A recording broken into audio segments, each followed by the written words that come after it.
നമസ്കാരം സുഹൃത്തുക്കളെ, 50 ഹോട്ട് ടോപ്പിക്സിൽ നമ്മൾ ഇന്ന് 6ാമത്തെ ഹോട്ട് ടോപ്പിക്സ് ആണ്. അതിലെടുത്തിരിക്കുന്ന ടോപ്പിക് ഗവർണർ ആണ് കേട്ടോ. നമുക്ക് ക്ലാസ്സിലേക്ക് കിടക്കാം. അപ്പോൾ നമ്മൾ പുതിയ SSCRT ഗവർണറെ കുറിച്ച് എന്തൊക്കെയാണ് പറഞ്ഞിരിക്കുന്നത് എന്നുള്ളത് ഇവിടെ കൊടുത്തിട്ടുണ്ട്. നമുക്കൊരു കാര്യം ചെയ്യാം. ഒരു ഗവർണറെ കുറിച്ചിട്ട് അറിയേണ്ടുന്ന കാര്യങ്ങൾ നമുക്ക് ആദ്യം ഒന്ന് മനസ്സിലാക്കിയ ശേഷം SSCRT എന്തൊക്കെയാണ് കൊടുത്തിരിക്കുന്നത് എന്ന് കൂടിയിട്ട് നമുക്ക് നോക്കാം കേട്ടോ. അപ്പോൾ നമ്മൾ ഇപ്പോഴും പഠിക്കണം, ഈ ഗവർണർ എന്ന് പറയുന്നത് സംസ്ഥാന കാര്യനിർവഹണ വിഭാഗത്തിന്റെ തലവനാണ് കേട്ടോ. ഇത് ആദ്യം പഠിക്കുന്ന പ്രീവിയസ് ചോദ്യമാണ്. സംസ്ഥാന കാര്യനിർവഹണ വിഭാഗത്തിന്റെ തലവൻ ആണ് ആര്? നിർവഹണ വിഭാഗത്തിന്റെ തലവനാണ് ആര്? ഗവർണർ എന്ന് പറയുന്നത്. ഈ സംസ്ഥാന കാര്യനിർവഹണ വിഭാഗത്തിൽ വരുന്ന 3 ആൾക്കാർ എന്ന് പറയുന്നത് ഗവർണറും മുഖ്യമന്ത്രി അതുപോലെ മന്ത്രിമാര്, അഡ്വക്കേറ്റ് ജനറൽ എന്നിവർ ഉൾക്കൊള്ളുന്നതാണ് ഇത് സംസ്ഥാന കാര്യനിർവഹണ വിഭാഗം എന്ന് പറയുന്നത് കേട്ടോ. സംസ്ഥാന കാര്യനിർവഹണ വിഭാഗത്തിൽ വരുന്നത് ആരൊക്കെയാണ്? ഒന്ന് ഗവർണർ, 2 മുഖ്യമന്ത്രി, 3 മന്ത്രിമാര്, 4 അഡ്വക്കേറ്റ് ജനറൽ കേട്ടോ. അഡ്വക്കേറ്റ് ജനറൽ, ഈ 4 ആൾക്കാരാണ് എന്ത് ചെയ്യുന്നത്? ഈ 4 വിഭാഗമാണ് സംസ്ഥാന കാര്യനിർവഹണ വിഭാഗത്തിൽ വരുന്നത്.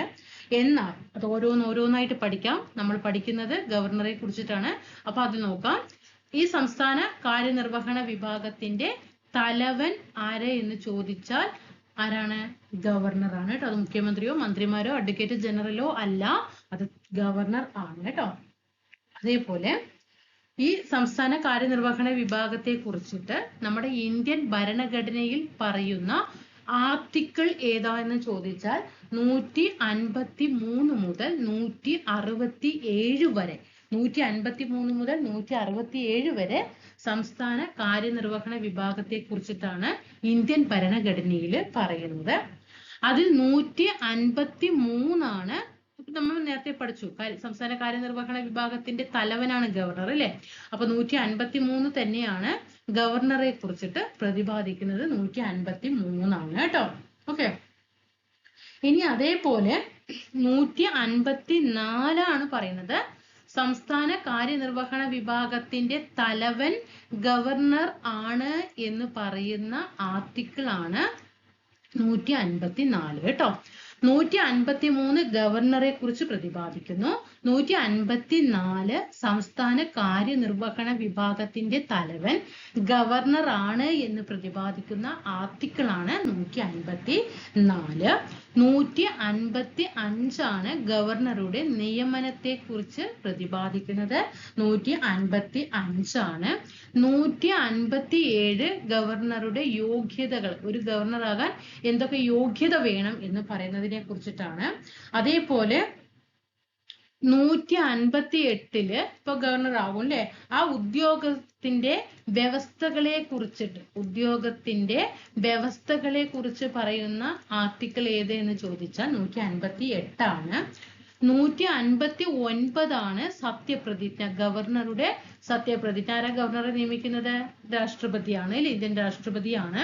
159 സത്യപ്രതിജ്ഞ. അതേപോലെ 161 വരുന്നത് ഈ ഗവർണറിലെ, അതായത് ഈ മാപ്പ് നൽകുക, ശിക്ഷാവിധി നിർത്തിവെക്കുക, അതിനുള്ള ഗവർണറുടെ അധികാരം കേട്ടോ. മാപ്പധികാരം അതുപോലെ ശിക്ഷ വിധി നിർത്തലാക്കാനുള്ള അദ്ദേഹത്തിന്റെ അധികാരം, അതാണ് 161 എന്ന് പറയുന്നത് കേട്ടോ. അപ്പൊ ഇത്രയും കാര്യങ്ങള് ഗവർണറെ കുറിച്ചിട്ട് പറയുന്ന ഇന്ത്യൻ ഭരണഘടനയിലെ ആർട്ടിക്കിൾ ആണ്. അപ്പൊ നമ്മൾ പഠിച്ച കാര്യങ്ങൾ എന്തൊക്കെയാണ്? സംസ്ഥാന കാര്യനിർവഹണ വിഭാഗത്തിന്റെ തലവനാണ് ഗവർണർ എന്ന് പറയുന്നത്. ആർട്ടിക്കിൾ 153 മുതൽ 167 വരെയാണ് ഇന്ത്യൻ ഭരണഘടനയിൽ പ്രതിപാദിക്കുന്നത്. 153 ഗവർണറെ കുറിച്ച് പ്രതിപാദിക്കുമ്പോൾ 154 ഗവർണറാണ് സംസ്ഥാന കാര്യനിർവഹണ വിഭാഗത്തിന്റെ തലവൻ എന്ന് പറയുന്നത്. 155 ഗവർണറുടെ നിയമനത്തെ കുറിച്ചിട്ടും 157 യോഗ്യതയെ കുറിച്ചിട്ടും 158 ഗവർണർ ഉദ്യോഗത്തിന്റെ വ്യവസ്ഥകളെ കുറിച്ചിട്ടും 159 അദ്ദേഹത്തിന്റെ സത്യപ്രതിജ്ഞയെ കുറിച്ചിട്ടും 161 മാപ്പധികാരം അതുപോലെ ശിക്ഷാവിധി നിർത്തലാക്കുക അതിനെ കുറിച്ചിട്ടൊക്കെ ഗവർണറുടെ അധികാരത്തെ കുറിച്ച് പ്രതിപാദിക്കുന്നതാണ് 161 എന്ന് പറയുന്നത്. ഇനി ഗവർണർ ആകാൻ വേണ്ട യോഗ്യത എന്ത് എന്ന് ചോദിച്ചാൽ ഇന്ത്യൻ പൗരൻ ആയിരിക്കണം. ഇന്ത്യൻ പൗരനായിരിക്കണം. 35 വയസ്സ് പൂർത്തിയായിരിക്കണം. ഇന്ത്യൻ പൗരനായിരിക്കണം. 35 വയസ്സ് പൂർത്തിയായിരിക്കണം ട്ടോ. അതേപോലെ തന്നെ ഈ ഗവർണർ എന്ന് പറയുന്നത് ഒരു ഭരണഘടനാ തലവനാണ്. രാഷ്ട്രപതി ഭരണഘടനാ തലവനല്ലേ, അതുപോലെ ഗവർണറും ഭരണഘടനാ തലവനാണ്. അതായത് നാമമാത്രമായ എക്സിക്യൂട്ടീവ് തലവൻ എന്ന് പറയും. നാമമാത്രമായ എക്സിക്യൂട്ടീവ് തലവനാണ് അല്ലെങ്കിൽ ഭരണഘടനാ തലവനാണ് ഗവർണർ എന്ന് പറയുന്നത്. അതേപോലെ തന്നെ കേന്ദ്ര ഗവൺമെന്റിന്റെ പ്രതിനിധിയായും എന്ത് ചെയ്യുന്നുണ്ട്, പ്രവർത്തിക്കുന്നുണ്ട് ട്ടോ. കേന്ദ്ര ഗവൺമെന്റിന്റെ പ്രതിനിധിയായിട്ടും പ്രവർത്തിക്കുന്നുണ്ട്. അതേപോലെ തന്നെ ഒരു ഗവർണർക്ക് ഒന്നിലധികം സംസ്ഥാനങ്ങളുടെ ഗവർണർ പദവി ഒരേ സമയത്ത് എന്ത് ചെയ്യാം, വഹിക്കാം ട്ടോ. ഒന്നിലധികം സംസ്ഥാനങ്ങളുടെ ഗവർണർ പദവി ഒരേ സമയത്ത് തന്നെ ട്ടോ. ഒരാൾക്ക് ഒന്നിലധികം സംസ്ഥാനങ്ങളുടെ ഗവർണർ പദവി വഹിക്കാവുന്നതാണ് കേട്ടോ. ഒന്നിലധികം സംസ്ഥാനങ്ങളുടെ ഗവർണർ പദവി. ഇപ്പോ കേരളത്തിൽ ഒരു ഗവർണർ തന്നെ എന്ത് ചെയ്യാം, വേറൊരു സംസ്ഥാനത്തിലും അതേ സമയം തന്നെ ഗവർണർ പദവി വഹിക്കാവുന്നതാണ്. അത് ഏതാ, 1956 7ാമത്തെ ഭേദഗതി പ്രകാരമാണ് ഇങ്ങനെ ഒരു ഇത് കൊണ്ടുവന്നിട്ടുണ്ടായിരുന്നത് കേട്ടോ. അത്രയും കാര്യങ്ങള് ഗവർണറെ കുറിച്ച് പഠിക്കാം. ഇന്ത്യയില് നമുക്ക് കേരളത്തിലെ ഗവർണറായിട്ടുള്ള വനിതകൾ ആരൊക്കെയാണ് എന്ന് നോക്കാം. നമ്മുടെ കേരളത്തിലെ ഗവർണറായിട്ടുള്ള വനിതകൾ ആരൊക്കെയാണ്? കേരള ഗവർണറായിട്ടുള്ള വനിതകള്? ജ്യോതി വെങ്കിടാചലം. 1 ജ്യോതി വെങ്കിടാചലം. 2 രാം ദുലാരി സിൻഹ. ഷീല ദീക്ഷിത് ട്ടോ. ഷീല ദീക്ഷിത്. ഈ 3 പേരാണ് നമ്മുടെ കേരളത്തിലെ ഗവർണറായിട്ടുള്ള വനിതകൾ എന്ന് പറയുന്നത്. ജ്യോതി വെങ്കിടാചലം, രാം ദുലാരി സിൻഹ, പിന്നെന്താ, ഷീല ദീക്ഷിത് കേട്ടോ. അതേപോലെ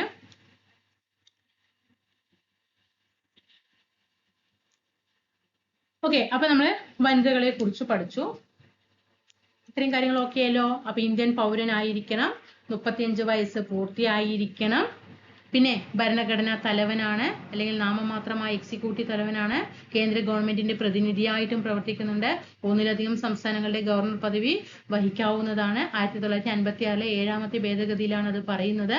നമ്മുടെ കേരളത്തിൽ ഗവർണറായിട്ടുള്ള വനിതകളാണ് ജ്യോതി വെങ്കിടാചലം, പിന്നെ രാം ദുലാരി സിൻഹ, ഷീല ദീക്ഷിത്.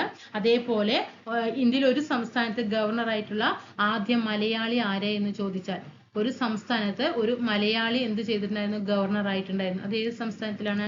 ഒഡീഷയിലാണ് കേട്ടോ. ഒഡീഷയിലാണ് ഒരു മലയാളി എന്ത് ചെയ്യുന്നത്, ആദ്യമായിട്ട് ഒരു ഗവർണറായിട്ട് വരുന്നത് കേട്ടോ. പിന്നെ കേരള ഗവർണർ പദവി വെച്ച ആദ്യത്തെ മലയാളി ആരാ? നമ്മുടെ കേരളത്തില് ഗവർണർ പദവി വഹിച്ച മലയാളി ആരാണ്? വി വിശ്വനാഥനാണ് കേട്ടോ. പ്രീവിയസ് ചോദ്യമാണിത്. വി വിശ്വനാഥനാണ് കേരളത്തിൽ ഗവർണറായി പദവി വഹിച്ച മലയാളി എന്ന് പറയുന്നത് കേട്ടോ. അതേപോലെ ഗവർണർ പദവി വഹിച്ച ആദ്യത്തെ മലയാളി വനിത ആരാ? ഗവർണർ പദവി വഹിച്ച ആദ്യത്തെ മലയാളി വനിത ഫാത്തിമ ബീവി അല്ലെ? ഫാത്തിമ ബീവി ആണ്. അതെവിടെയാ? തമിഴ്നാട്ടിലാണ് കേട്ടോ. അതേപോലെ പ്രീവിയസ് ആയിട്ട് ചോദിച്ച ചോദ്യമാണ്, കേരള നിയമസഭാ തെരഞ്ഞെടുപ്പിൽ വോട്ട് ചെയ്ത ആദ്യത്തെ കേരള ഗവർണർ ആരാണ്? പി സദാശിവമാണ് കേട്ടോ. പ്രീവിയസ് ചോദ്യമാണ്. നമ്മുടെ കേരള നിയമസഭാ തെരഞ്ഞെടുപ്പിൽ വോട്ട് ചെയ്ത ആദ്യത്തെ കേരള ഗവർണർ ആരെന്ന് ചോദിച്ചാൽ പി സദാശിവമാണ്. അപ്പൊ പഠിച്ചത്, ഇന്ത്യയിൽ ഒരു സംസ്ഥാനത്ത് ഗവർണർ ആയിട്ടുള്ള ആദ്യ മലയാളി ആരെന്ന് ചോദിച്ചാൽ അത് വി പി മേനോനാണ്. ആരാണ്? ആദ്യ മലയാളിയായ, നമ്മൾ പേര് പറഞ്ഞില്ല അല്ലെ, അത് വിട്ടു. ഇന്ത്യയിൽ ഒരു സംസ്ഥാനത്ത് ഗവർണർ ആയിട്ടുള്ള ആദ്യ മലയാളിയാണ്. ഒഡീഷ സംസ്ഥാനത്തിലാണ് ആയത്. അത് നമ്മുടെ വി പി മേനോൻ ആണ്. കേരളത്തിൽ ഗവർണർ പദവി വഹിച്ച മലയാളി ആരെന്ന് ചോദിച്ചാൽ വി വിശ്വനാഥനാണ്. പിന്നെ ഫാത്തിമ ബീവി എന്താ പഠിച്ച? ഗവർണർ പദവി വഹിച്ച ആദ്യത്തെ മലയാളി വനിതയാണ് ഫാത്തിമ ബീവി. അതേപോലെ നിയമസഭാ തെരഞ്ഞെടുപ്പിൽ വോട്ട് ചെയ്ത ആദ്യത്തെ കേരള ഗവർണർ ആരെന്ന് ചോദിച്ചാൽ പി സദാശിവം. നമുക്ക് നമ്മുടെ സംസ്ഥാനത്ത് ഗവർണർ പദവി വഹിച്ച് കറണ്ട് അഫെയറിൽ നമുക്ക് പഠിക്കണം. നമ്മൾ ഫസ്റ്റ് എന്ത് ചെയ്യണം? ആദ്യം ആരാണ് നമ്മുടെ കേരളത്തിലെ ഗവർണർ എന്ന് പഠിക്കണം കേട്ടോ. ഫസ്റ്റ് നമ്മുടെ ഗവർണർ ആയത് PS റാവു ആണ്. കാരണം അദ്ദേഹം ആക്ടിംഗ് ഗവർണർ ആയിരുന്നു കേട്ടോ. ആക്ടിംഗ് ഗവർണർ ആയിരുന്നു. എന്നാൽ പിന്നീട് നമ്മൾ സ്ഥിരമായിട്ട് ആരാണ് എന്നാണ് നമ്മൾ ആദ്യം എപ്പോഴും ചോദിക്കുക. അതാരാണ്? BR റാവു. ഇതാണ് ചോദ്യം വരിക കേട്ടോ. ഇതാണ് BR റാവു. ഇത് അദ്ദേഹം താൽക്കാലികമായിട്ടായിരുന്നു. പക്ഷെ സ്ഥിരമായിട്ട് എന്ന് പറയുമ്പോൾ ചോദ്യം എപ്പോഴും ഇതാണ് വരിക കേട്ടോ. BR റാവു ആണ് കേട്ടോ. അദ്ദേഹം എവിടത്തെയാണ്? ആന്ധ്രാപ്രദേശുകാരനാണ് കേട്ടോ. BR റാവു എവിടത്തെക്കാരനാണ്? ആന്ധ്രാപ്രദേശുകാരനാണ്. അപ്പൊ ആദ്യം ആക്ടിംഗ് ഗവർണർ ആയിരുന്നു PS റാവു. എന്നാൽ BR റാവു ആണ് കറക്റ്റ് ആയിട്ട് വരിക കേട്ടോ. കേരളത്തിലെ ആദ്യത്തെ ഗവർണർ ആരെയെന്ന് ചോദിച്ചാൽ അത് BR റാവു ആണ്. ആന്ധ്രാപ്രദേശുകാരനാണ് കേട്ടോ. അതായത് 1956 കേട്ടോ. 1956. നമുക്കൊരു കാര്യം ചെയ്യാം. രണ്ടാമത് ആരെയെന്നും കൂടി ചോദിക്കും അല്ലേ. ഫസ്റ്റ് ഇവിടെ എപ്പോഴും നമ്മൾ ഇവിടെ 1 എന്നുള്ളൊരു ഇതുണ്ട് കേട്ടോ. അപ്പൊ നമുക്ക് സെക്ഷൻ മാറ്റിത്തിന് കറക്റ്റ് ആയിട്ട് പഠിക്കാം. അദ്ദേഹം ആക്ടിംഗ് ഗവർണർ ആയിരുന്നു എന്ന് പഠിക്കണം. പിന്നെ വരുന്നത് ആരാണ്? VV ഗിരിയാണ് കേട്ടോ. ഇത് 3 ആദ്യം പഠിക്കുക കേട്ടോ. VV ഗിരിയാണ്. ഇനി നമുക്ക് പഠിക്കാനുള്ളത് ലാസ്റ്റ് കറണ്ട് അഫെയർ നമുക്ക് നോക്കണം. അതില് 34ാമത്തെ ഗവർണർ ആരെ എന്ന് ചോദിച്ചാൽ P സദാശിവമാണ്. 35ാമത്തെ ഗവർണർ ആരെ എന്ന് ചോദിച്ചാൽ ആരിഫ് മുഹമ്മദ് ഖാൻ ആണ്. ആരിഫ് മുഹമ്മദ് ഖാൻ ആണ്. ഇനി 36ാമത്തെ ഗവർണർ ആരാന്ന് ചോദിച്ചാൽ ഇപ്പൊ കറണ്ട് അഫെയറിൽ നമ്മൾ പഠിക്കേണ്ടത് രാജേന്ദ്ര അർലേക്കർ ആണ്. രാജേന്ദ്ര വിശ്വനാഥ് അർലേക്കർ ആണ് കേട്ടോ. അദ്ദേഹം എവിടുത്തുകാരനാണ്? ഗോവയാണ് കേട്ടോ. 2025 ജനുവരി 2-ാം തീയതിയാണ് അദ്ദേഹം എന്ത് ചെയ്യുന്നത്? കേരള ഗവർണറായിട്ട് അധികാരം ഏൽക്കുന്നത്. ആരാണ് അദ്ദേഹത്തെ നിയമിച്ചത്? ദ്രൗപദി മുർമു അല്ലെ. ഇന്ത്യൻ രാഷ്ട്രപതിയായിട്ടുള്ള ദ്രൗപദി മുർമുവാണ് കേട്ടോ. 34ാമത്തെ ഗവർണറാണ് P സദാശിവം. അദ്ദേഹം തമിഴ്നാട്ടുകാരനാണ്. 35ാമത്തെ ഗവർണറാണ് ആരിഫ് മുഹമ്മദ് ഖാൻ. അദ്ദേഹം ഉത്തർപ്രദേശുകാരനാണ്. 36ാമത്തെ ഗവർണറാണ് രാജേന്ദ്ര വിശ്വനാഥ് അർലേക്കർ. അദ്ദേഹം ഗോവയാണ് കേട്ടോ. 2025 ജനുവരി മാസം 2-ാം തീയതിയാണ് അധികാരത്തിലേറുന്നത്. ദ്രൗപദി മുർമുവാണ് എന്ത് ചെയ്യുന്നത്? അദ്ദേഹത്തിന് സത്യപ്രതിജ്ഞ ചൊല്ലിക്കൊടുക്കുന്നത്. എന്നാൽ ആരിഫ് മുഹമ്മദ് ഖാൻ എന്ന് പറയുന്നത് 2019 അന്ന് രാംനാഥ് കോവിന്ദ് ആണ് അദ്ദേഹത്തിന് എന്ത് ചെയ്യുന്നത്? സത്യപ്രതിജ്ഞ ചൊല്ലിക്കൊടുക്കുന്നത്. എങ്കിൽ നമുക്ക് SCRTയിലെ ഗവർണറെ കുറിച്ച് പറഞ്ഞിരിക്കുന്ന കാര്യങ്ങൾ നോക്കാം. നോക്കിക്കേ, ഗവർണറുടെ നിയമനിർമ്മാണ അധികാരങ്ങൾ എന്തെല്ലാമാണ്? ഇനിയാണ് നമുക്ക് സ്റ്റേറ്റ്മെന്റില് എങ്ങനെയാണ് ചോദ്യങ്ങൾ ചോദിക്കുക. ഒരു PSCക്ക് ഇതുവരെ എങ്ങനെ ചോദിച്ചു ആ ചോദ്യങ്ങളൊക്കെ നമ്മൾ SCRT ബേസ് ചെയ്തിട്ടാണ് ചോദ്യങ്ങൾ വന്നിരിക്കുന്നത്. അദ്ദേഹത്തിന്റെ നിയമനിർമ്മാണ അധികാരങ്ങളും കാര്യനിർവഹണ അധികാരങ്ങളും അതേപോലെ നീതിന്യായ അധികാരങ്ങളും പഠിച്ചിരിക്കണം കേട്ടോ. അപ്പൊ ഗവർണറുടെ നിയമനിർമ്മാണ അധികാരങ്ങൾ ഓരോന്നും അക്കമിട്ട് തന്നെ പഠിച്ചോ കേട്ടോ. നിയമസഭ വിളിച്ചു ചേർക്കുക. നിയമനിർമ്മാണ അധികാരങ്ങളാണ് നിയമസഭ വിളിച്ചു ചേർക്കുക. സഭാ സമ്മേളനങ്ങൾ അവസാനിക്കുന്നതായി പ്രഖ്യാപിക്കുക. സഭ പിരിച്ചുവിടുക. നിയമസഭ വിളിച്ചു ചേർക്കണം, സഭ അവസാനിച്ചതായിട്ട് പ്രഖ്യാപിക്കണം, സഭ പിരിച്ചുവിടണം, സഭയെ അഭിസംബോധന ചെയ്യണം, സഭ പാസാക്കിയ ബില്ലുകൾക്ക് അംഗീകാരം നൽകുക, ഓർഡിനൻസുകൾ പുറപ്പെടുവിക്കുക, ബജറ്റും ധനബില്ലുകളും സഭയിൽ അവതരിപ്പിക്കുന്നതിന് വേണ്ട മുൻകൂർ അനുമതി നൽകുക. ഇതെല്ലാമാണ് നിയമനിർമ്മാണ അധികാരത്തിൽ വരുന്നത് കേട്ടോ. അപ്പൊ നിയമസഭ വിളിച്ചു ചേർക്കണം. മനസ്സിൽ സങ്കല്പിക്കണം. കേരള നിയമസഭ മനസ്സിൽ കാണുക. ആ നിയമസഭയെ വിളിച്ചു ചേർത്ത് ആ സഭയെ അഭിസംബോധന ചെയ്യണം, സഭ പിരിച്ചുവിടണം, സഭ അവസാനിക്കുന്നതായിട്ട് പ്രഖ്യാപിക്കണം, സഭ പാസാക്കിയ ബില്ലുകൾക്ക് അംഗീകാരം നൽകണം, ഓർഡിനൻസ് പുറപ്പെടുവിക്കണം, ബജറ്റും ധനബില്ലുകളും സഭയിൽ അവതരിപ്പിക്കുന്നതിന് വേണ്ട മുൻകൂർ അനുമതി നൽകണം. ഇനി കാര്യനിർവഹണ വിഭാഗം അധികാരങ്ങൾ എന്തൊക്കെയാണ് ഗവർണറുടെ? സംസ്ഥാനത്തെ എല്ലാ കാര്യനിർവഹണ അധികാരങ്ങളും നിർവഹിക്കപ്പെടുന്നത് ഗവർണറുടെ പേരിലാണ്. അതാണ് നമ്മൾ നേരത്തെ പറഞ്ഞത്. സംസ്ഥാന കാര്യനിർവഹണ വിഭാഗത്തിന്റെ തലവൻ എന്ന് നമ്മൾ പറഞ്ഞു അല്ലെ. സംസ്ഥാന കാര്യനിർവഹണ വിഭാഗത്തിന്റെ തലവനാണ് ആര്? ഗവർണർ എന്ന് പറഞ്ഞു. ഏതാണ് ആർട്ടിക്കിൾ നമ്മൾ പഠിച്ചത്? 154. മനസ്സിലായോ? സംസ്ഥാനത്തെ എല്ലാ കാര്യനിർവഹണ അധികാരങ്ങളും നിർവഹിക്കപ്പെടുന്നത് ഗവർണറുടെ പേരിലാണ്. സംസ്ഥാനത്തെ ഏറ്റവും കൂടുതൽ ഭൂരിപക്ഷം ലഭിച്ച രാഷ്ട്രീയ കക്ഷിയുടെയോ അല്ലെങ്കിൽ സഖ്യത്തിന്റെയോ നേതാവിനെ സർക്കാർ രൂപീകരണത്തിനായിട്ട് ക്ഷണിക്കുക. സംസ്ഥാന മുഖ്യമന്ത്രിമാരെയും മുഖ്യമന്ത്രിയുടെ നിർദ്ദേശാനുസരണം മറ്റു മന്ത്രിമാരെയും നിയമിക്കുക. സംസ്ഥാനത്തെ മുഖ്യമന്ത്രിയെ നിയമിക്കുന്നത് ഗവർണറാണ്, മറ്റു മന്ത്രിമാരെ നിയമിക്കുന്നതും ഗവർണറാണ്. അഡ്വക്കേറ്റ് ജനറൽ, സംസ്ഥാന PSC ചെയർമാൻ, PSC അംഗങ്ങൾ എന്നിവരെ നിയമിക്കുക. ഇതും ആരാണ്? ഗവർണറാണ് കേട്ടോ. അഡ്വക്കേറ്റ് ജനറലിനെ നിയമിക്കുന്നതും നമ്മൾ നേരത്തെ പറഞ്ഞില്ലേ, സംസ്ഥാന കാര്യനിർവഹണ വിഭാഗത്തിന്റെ തലവൻ എന്ന് പറയുന്ന സമയത്ത് സംസ്ഥാന കാര്യനിർവഹണ വിഭാഗത്തിൽ വരുന്നത് ആരൊക്കെ എന്ന് ചോദിച്ചപ്പോൾ ഗവർണർ എന്ന് പറഞ്ഞു, മുഖ്യമന്ത്രിയും എന്ന് പറഞ്ഞു, മന്ത്രിമാർ എന്ന് പറഞ്ഞു, പിന്നെ ആരാ ഒരാളും കൂടി പഠിച്ചത്? അഡ്വക്കേറ്റ് ജനറൽ എന്നും നമ്മൾ പറഞ്ഞു അല്ലെ. അതിൽ മുഖ്യമന്ത്രിയെയും മന്ത്രിമാരെയും അഡ്വക്കേറ്റ് ജനറലിനെയും ഒക്കെ നിയമിക്കുന്നത്, അതേപോലെ PSC ചെയർമാനെയും നിയമിക്കുന്നതും PSC അംഗങ്ങളെ നിയമിക്കുന്നതും ഒക്കെ ആര് തന്നെയാണ്? ഗവർണർ ആണ് കേട്ടോ. ഇവിടെ ഒരു ക്വസ്റ്റ്യൻ പഠിക്കേണ്ടത്, PSC ചെയർമാനെ നിയമിക്കുന്നത് ആരാണ്? PSC ചെയർമാനെ നിയമിക്കുന്നത് ആരാണ്? ആരാ നിയമിക്കുന്നത്? ഗവർണറാണ് കേട്ടോ, ഗവർണറാണ്. എന്നാൽ നീക്കം ചെയ്യുന്നത് ആരാണ്? നീക്കം ചെയ്യുന്നത് പ്രസിഡന്റ് ആണ്. നീക്കം ചെയ്യുന്നത് പ്രസിഡന്റ് ആണ്, പഠിച്ചോളണം. ഗവർണറുടെ നീതിന്യായ അധികാരങ്ങൾ എന്തൊക്കെയാണ്? ഇതൊക്കെയാണ് സ്റ്റേറ്റ്മെന്റ് വരിക കേട്ടോ. സ്റ്റേറ്റ്മെന്റിൽ ഈ കാര്യങ്ങളായിരിക്കും വരിക. ഇനി നീതിന്യായ അധികാരങ്ങൾ നോക്കാം. സംസ്ഥാന സർക്കാരിന്റെ കാര്യനിർവഹണ അധികാര പരിധിയിൽ വരുന്ന വിഷയങ്ങളിലുള്ള കുറ്റകൃത്യങ്ങൾക്ക് മാപ്പ് നൽകുന്നതിനും ശിക്ഷ താൽക്കാലികമായി, നമ്മൾ നേരത്തെ പറഞ്ഞില്ലേ, ശിക്ഷാവിധി നിർത്തലാക്കുക, മാപ്പ് നൽകുക, ഇളവ് നൽകുന്നതിനും ലഘൂകരിക്കുന്നതിനും ഉള്ള അധികാരം അദ്ദേഹത്തിന്റെ നീതിന്യായ അധികാരത്തിൽ വരുന്നതാണ്. ഇനി ഗവർണറുടെ വിവേചന അധികാരങ്ങൾ എന്തൊക്കെയാണ്? നിയമസഭയിലെ വിവേചനാധികാരം, അതായത് മന്ത്രിമാരുടെയോ മുഖ്യമന്ത്രിയുടെയോ ഒന്നും ശുപാർശയ്ക്ക് നിൽക്കാതെ അദ്ദേഹത്തിന് സ്വന്തമായി ചെയ്യാൻ പറ്റുന്ന അധികാരവും ഉണ്ട്. നിയമസഭയിലേക്ക് ഒരു കക്ഷിക്കും ഭൂരിപക്ഷം ലഭിക്കാത്ത സാഹചര്യത്തിൽ മന്ത്രിസഭ രൂപീകരണ വിഷയത്തിൽ ഗവർണർക്ക് വിവേചനാധികാരം പ്രയോഗിക്കാവുന്നതാണ്. ഇപ്പോൾ നമ്മുടെ നിയമസഭ ഇലക്ഷൻ കഴിഞ്ഞിട്ടുണ്ട് അല്ലെ, അതിൽ ഭൂരിപക്ഷം രണ്ട് കക്ഷികൾക്കും കിട്ടിയില്ല. 3 കക്ഷിയുണ്ട് അല്ലെ, ആ 3 കക്ഷിക്കും ഭൂരിപക്ഷം ലഭിക്കാത്ത ഒരു സാഹചര്യമാണ് വന്നത് എങ്കിൽ മന്ത്രിസഭ രൂപീകരണ വിഷയത്തിൽ ഗവർണർക്ക് എന്ത് ചെയ്യാം? വിവേചനാധികാരം പ്രയോഗിക്കാം. സംസ്ഥാന ഭരണകാര്യങ്ങളെ കുറിച്ച് രാഷ്ട്രപതിക്ക് റിപ്പോർട്ട് നൽകുക. നിയമസഭ പാസാക്കുന്ന ബില്ലുകൾ ഗവർണറുടെ അംഗീകാരത്തിനായി സമർപ്പിക്കുമ്പോൾ ഗവർണർക്ക് താഴെ പറയുന്ന നടപടികൾ സ്വീകരിക്കാവുന്നതാണ്. ബില്ലിന് അംഗീകാരം നൽകുന്നുവെന്നോ നൽകുന്നില്ല എന്നോ പ്രഖ്യാപിക്കാം. ബില്ലിന് അംഗീകാരം നൽകാം, അല്ലെങ്കിൽ അംഗീകാരം നൽകില്ല എന്ന് പ്രഖ്യാപിക്കാം. ഭേദഗതിയോടെ നിയമസഭയിലേക്ക് ആ ബില്ലിനെ തിരിച്ചയക്കാം. എന്തെങ്കിലുമൊക്കെ മാറ്റങ്ങൾ വരുത്തിയിട്ട് ഒന്നും കൊണ്ടാ എന്ന് പറയാം.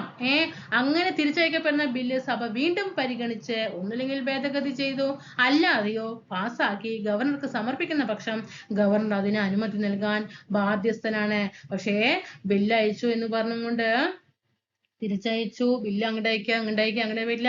ഒരു ഇത് കഴിഞ്ഞാൽ ഗവർണർക്ക് ഒപ്പിട്ടേ മതിയാകൂ കേട്ടോ. ബില്ല് രാഷ്ട്രപതിയുടെ പരിഗണനയ്ക്കായിട്ട് സമർപ്പിക്കുക. ഇത്രയും കാര്യങ്ങളാണ് നിയമനിർമ്മാണ അധികാരത്തില് വരുന്നത് കേട്ടോ. ഇവിടെ ഗവർണറുടെ വിവേചന അധികാരത്തിൽ വരുന്നത് എന്തൊക്കെയാണ്? നിയമസഭയിലേക്ക് ഒരു കക്ഷിക്കും ഭൂരിപക്ഷം ലഭിക്കാത്ത സാഹചര്യത്തിൽ മന്ത്രിസഭാ രൂപീകരണ വിഷയത്തിൽ ഗവർണർക്ക് വിവേചനാധികാരം പ്രയോഗിക്കാം. സംസ്ഥാന ഭരണകാര്യങ്ങളെ കുറിച്ച് രാഷ്ട്രപതിക്ക് റിപ്പോർട്ട് സമർപ്പിക്കാം. നിയമസഭ പാസാക്കുന്ന ബില്ലുകൾ ഗവർണറുടെ അംഗീകാരത്തിനായി സമർപ്പിക്കുമ്പോൾ ഗവർണർക്ക് താഴെ പറയുന്ന നടപടി സ്വീകരിക്കാം. ബില്ലിന് അംഗീകാരം നൽകുന്നുവെന്നോ നൽകുന്നില്ല എന്നോ പ്രഖ്യാപിക്കുക. ഭേദഗതിയോടെ നിയമസഭയിലേക്ക് തിരിച്ചയക്കുക. അങ്ങനെ തിരിച്ചയക്കപ്പെടുന്ന ബില്ല് സഭ വീണ്ടും പരിഗണിച്ച് ഭേദഗതിയോടെയോ അല്ലാതെയോ പാസാക്കി ഗവർണർക്ക് സമർപ്പിക്കുന്ന പക്ഷം ഗവർണർ അതിന് അനുമതി നൽകാൻ ബാധ്യസ്ഥനാണ്. ബില്ല് രാഷ്ട്രപതിയുടെ പരിഗണനയ്ക്കായിട്ട് സമർപ്പിക്കുക. ഇത്രയും കാര്യങ്ങൾ വിവേചനാധികാരത്തിൽ വരും. ഓക്കെയാണോ? അപ്പൊ നമ്മൾ ഗവർണറുടെ കാര്യങ്ങൾ ന്യൂ SCERT-യിൽ എന്താണോ കൊടുത്തിരിക്കുന്നത് ആ കാര്യങ്ങൾ നമ്മൾ മുഴുവനായി പഠിച്ചു. ഇന്ത്യൻ ഭരണഘടനയിൽ പറയുന്ന ആർട്ടിക്കിളുകളെ കുറിച്ച് നമ്മൾ പഠിച്ചു. നമ്മുടെ കേരളത്തിലെ ഗവർണർമാരുടെ കാര്യങ്ങൾ വ്യക്തമായിട്ട് നോക്കി. വനിതകൾ ആരൊക്കെയായിരുന്നു, ആദ്യത്തെ ഗവർണർ ആരാണ്, ഇപ്പോഴത്തെ ഗവർണർമാർ ആരാണ്, അദ്ദേഹത്തിന്റെ നിയമനിർമ്മാണ അധികാരങ്ങളും നീതിന്യായ അധികാരങ്ങളും കാര്യനിർവഹണ അധികാരങ്ങളും വിവേചന അധികാരങ്ങളും ഒക്കെ നമ്മൾ പഠിച്ചു കേട്ടോ. അപ്പൊ നമുക്ക് അടുത്ത ടോപ്പിക്കുമായിട്ട് വീണ്ടും കാണാം. സബ്സ്ക്രൈബ് ചെയ്യാതെ കാണുന്നുണ്ടെങ്കിൽ തീർച്ചയായിട്ടും സബ്സ്ക്രൈബ് ചെയ്ത് സപ്പോർട്ട് ചെയ്യുക കേട്ടോ. ലൈക്ക് ചെയ്യുക, അതേപോലെ താഴെ കമന്റ് ചെയ്യുക, ടെലിഗ്രാം ഗ്രൂപ്പിലൊന്ന് അംഗമാവുക. എല്ലാ കൂട്ടുകാർക്കും ഹൃദയത്തോട്ട് ഒരുപാട് നന്ദി അറിയിക്കുന്നു. പഠനത്തിന് ഒപ്പം തന്നെ കൂടെ കൂടിക്കോളൂ കേട്ടോ. നിങ്ങൾ എന്തായാലും ലക്ഷ്യസ്ഥാനത്ത് എത്തുന്നുള്ളത് ശുഭാപ്തി വിശ്വാസം എനിക്കുണ്ട്. തീർച്ചയായിട്ടും നടക്കുക തന്നെ ചെയ്യും. Thank you.